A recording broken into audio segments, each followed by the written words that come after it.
Oh, hi. I didn't see you there. My name is Joseph DeMarco, and I'm going to tell you about the Montgomery Bus Boycott.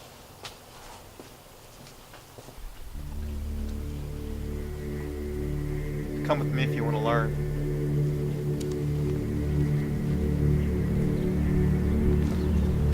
Inspired by Rosa Parks' resiliency to end segregation, an entire generation of African Americans set forth to end the segregation of the Montgomery buses and to inspire equality for all African Americans throughout the country.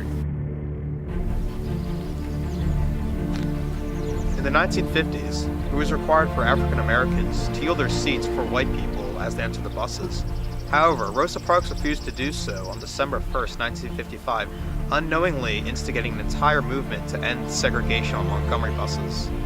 Her actions brought about the support of African American ministers and leaders who called for the boycott of those buses.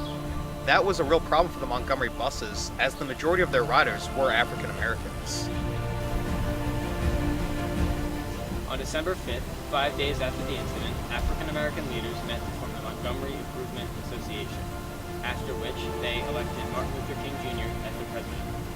Initially, their demands included the hiring of black drivers, common courtesy, and a first-come, first-seated policy. Soon, their demands would become much more extensive.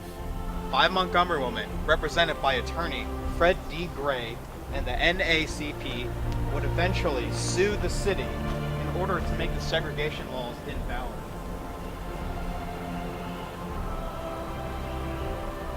Initially, Montgomery resisted the MIA demands. Because of this, African Americans organized carpools, and African American taxi drivers lowered their rates to 10 cents. This was extremely devastating to the Montgomery buses.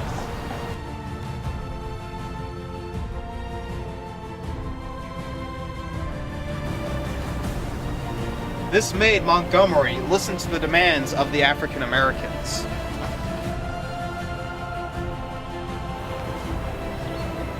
The Montgomery Federal Court ruled that the segregation of buses was unconstitutional due to the 14th Amendment.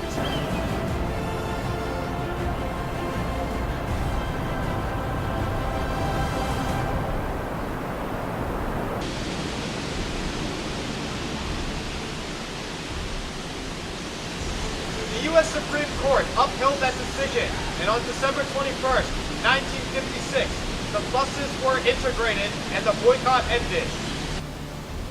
Though the buses were finally desegregated, bus stops still remained segregated. Violence was targeted against African Americans who rode the desegregated buses. One pregnant African American was injured in the leg due to sniper fire against her. On January 3rd, 1957, the Montgomery police arrested 7 bombers, all who related to the Ku Klux Klan and white supremacist groups. This arrest brought an end to bus-related violence.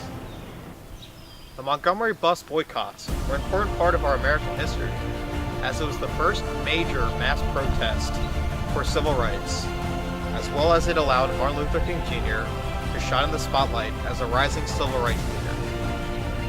In 1999, Rosa Parks was awarded the Congressional Gold Medal for her brave actions.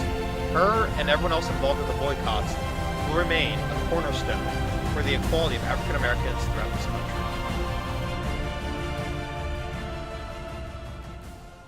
For a number of years, the Negro passengers on the city bus lines of Montgomery have been humiliated, intimidated, and faced threats on this bus line. Just the other day, one of the fine citizens of our community, Mrs. Rosa Parks, was arrested because she refused to give up her seat for a white passenger. Mrs. Rosa Parks was arrested and taken down to jail, taken from the bus, just because she refused to give up her seat. At present, we are in the midst of a protest, the Negro citizens of Montgomery, representing some 44% of the population. 90% at least of the regular Negro bus passengers are staying off the buses, and we plan to continue until something is done.